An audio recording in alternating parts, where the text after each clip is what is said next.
Assalamualaikum warahmatullahi wabarakatuh. Good morning, friends. We are from Group 5, and today we are going to discuss about regional and social dialects. Before we come to the presentation, I would like to introduce my group. My name is Khairiyah Nadhifa as the first speaker and FIOLINA ELFAJRI as the second speaker. In today's material, we are going to discuss about three contents, which are regional variations, social variation, and then social dialects. Before we discuss about the first material, we need to know the concept of regional dialect. A regional dialect, also known as regiolect or topolect, is a distinct form of a language spoken in a particular geographical area. Regional dialect is caused by geographical barriers. A geographical barrier affected the dialect of a group of people and caused varieties. As opposed to a national dialect, a regional dialect is spoken in one particular area of a country. In the USA, regional dialects include Appalachian, New Jersey, and Southern English. In Britain, it includes Cockney, Liverpool English, and Geordie or Newcastle English. Note that dialect is different from accent. A dialect is a different way of speaking the same language to say the same things. A dialect is a variety of language including grammar, pronunciation, and vocabulary spoken in one part of a country or by people belonging to a particular social class. Meanwhile, accent is a variety of pronunciation of the same words. An accent is simply how people pronounce the words. It is a style of pronunciation. How accent, dialect, and language relate to one another. As you can see, language is the biggest term. It encompasses both of the concept of dialect and accent. Language include English, German, French, and hundreds of the other examples. Then, above the language, we have dialect. A dialect is a form of speaking a certain language. Oftentimes, language refers to the standard or official form of language, while dialect refers to one of many non-standard forms of the language. And then, after dialect, we have accent. Accent is the smallest category. It falls within the limits of dialects, while both of the terms fall within the limits of the language. Okay, now we are going to learn about regional variations. There are three varieties in regional variations. The first is international varieties. Second is international or intracontinental variation. And the third is cross-continental variation, dialect chains. Okay. First material is international varieties. International varieties include differences of vocabulary, pronunciation, and grammar in regions. This is the example of pronunciation variation. In British ears, a New Zealander dad sounds like an English person dad. Bat sounds like a bat, and six sounds like a socks. On the other hand, an American's gut sounds like an English person guard. An American's letter is pronounced identically with letter. Take a look for the other examples between Malaysia and Indonesia. In Malaysia and Indonesia, we say different and small. In Malaysia, they call different like berbeza, and in Indonesia, we say different berbeda. In Malaysia, they say small like kecil. In Indonesia, we pronounce small like kecil.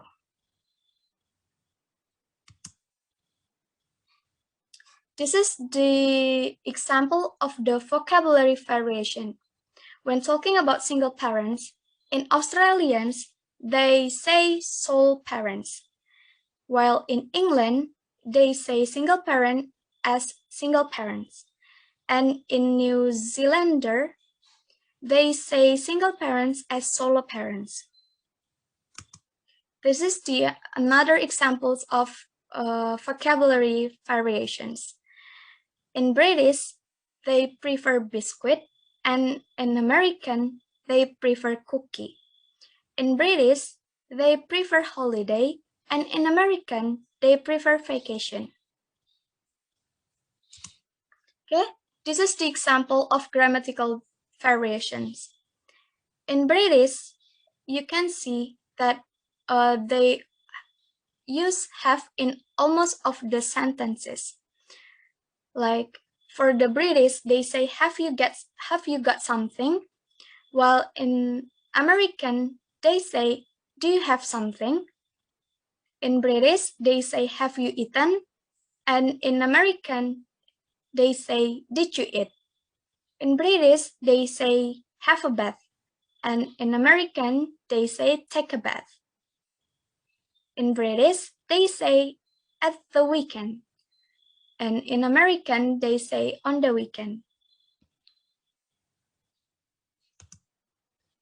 Okay, the second material is about intranational or intracontinental variation. Intranational or intracontinental variation is the variation between words that occur between people in different areas of the country, or people between different countries of the regions. For examples, when talking about soft drinks, in Northeast, most of Florida, California, and parts of the Midwest call soft drink as soda. However, most of the Midwest and West call soft drink as pop, while generally in South, they call soft drink as Coke, even if it's not a Coca-Cola brand. Another example is between Ngapak Javanese and Jogja Javanese in saying hungry.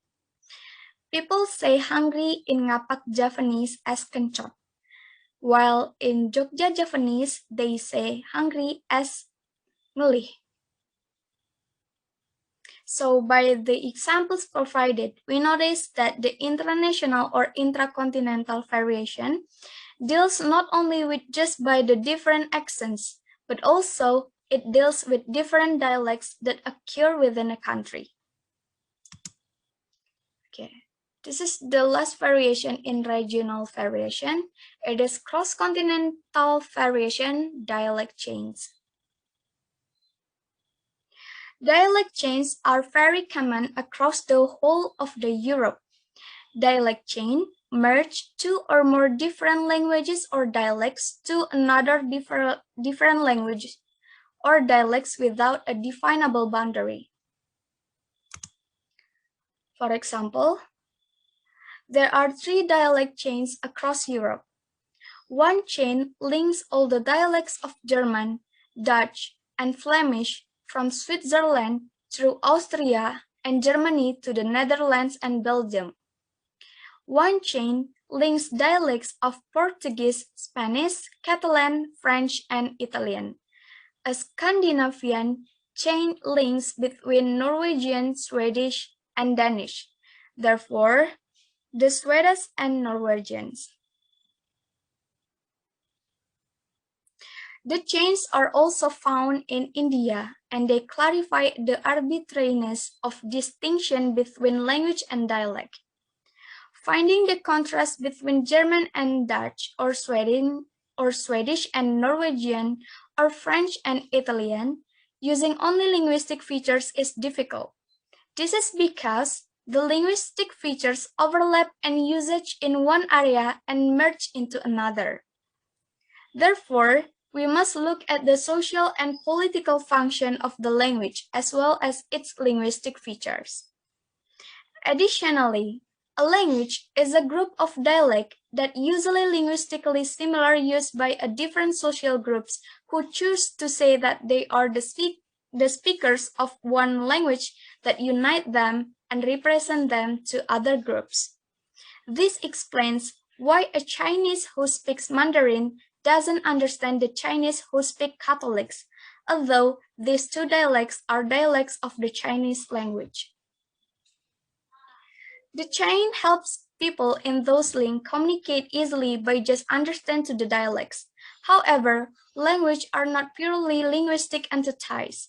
They serve social function. In order to define a language, it is important to look to its social and political function as well as its linguistic features. Okay, the next material will be explained by me, and it is about social dialect. So what is social dialect? Social dialect is a variety of language that reflects social variation in language use according to certain factors related to the social group of speakers, such as education, occupation, income level, and etc. So social dialect and social variation are actually same. Both of them are affected or are influenced by social factors. So these are 6 factors affecting social dialect.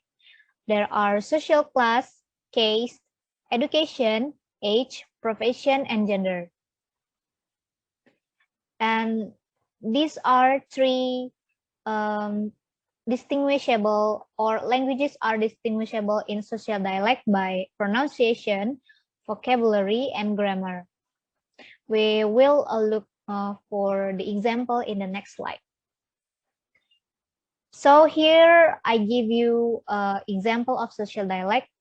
First, in England, there are social dialects in words that initiate with h, and there are 2 types of pronunciations for h in words such as house. So whether it is pronounced as h or it is not pronounced. So there are 2 variations here, whether it is pronounced or not.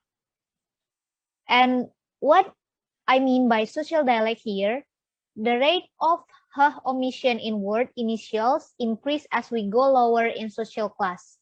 So here I also give you the table beside this writing. It is a comparison between social class and rate of h omission. In this table, it is explained that social class number 1, or the higher social class, the rate of h omission is decreased or is lower. For social class 1, the rate of h omission is 17. But if we compare it to social class 5 or lower social class, the rate of h omission is increased. Or it is higher. It is about 69 h omission. So that's why this social dialect about pronunciation. And then the next example of social dialect is in England, there are 2 types of pronunciation in words such as swimming and sleeping. So whether it is pronounced as in or ing. Higher social classes use more in compared to ing. For example, the higher social class will be pronounced swimming as swimming or sleeping as sleeping, but the lower social classes will be pronounced as standard pronunciation, swimming and sleeping. So this is the table of social class comparing Norwich and West Yorkshire. You can see the differentiation between Norwich and West Yorkshire. In Norwich, it is more higher than West Yorkshire in the upper social class. And then social dialect vocabulary as a social maker. So the word either place the speaker in the upper class speaker or non-upper class speaker. For example, upper class speaker will use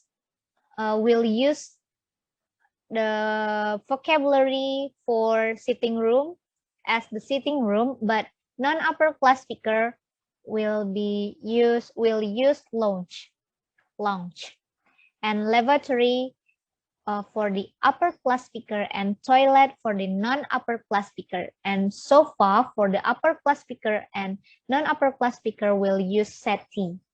So this table show that there are the difference between the social dialect of upper class speaker and non-upper class speaker in case of vocabulary. And then social dialect grammar as a social maker. In English-speaking communities, it was found that children from lower class families use more vernacular verb form than children from middle-class families. For example, here, grammar form present tense. The higher class will tend to use the present tense or the grammar well rather than lower class. You can see here for the sentence, he walks to college every day. Here the higher class will use the present tense form well or better rather than lower class, which is do not use it as well as it should be. He walked to college every day without S. It's supposed to be using S, right? But here lower class didn't use the present tense well. It also on with past tense and negative forms here. Higher class will say it as I finished that book every day with ed, but lower class I finished that book yesterday without ed. And negative form, nobody wants any chips, but lower class nobody don't want no chips. Then social variation. Social variation is a variation in language due to social factors. It's referred to as social variation or social dialect. So social dialect and social variation is actually same. Variation in language might be considered from perspective of differences between speaker in a variety of dimensions, including age, social class, ethnicity, etc.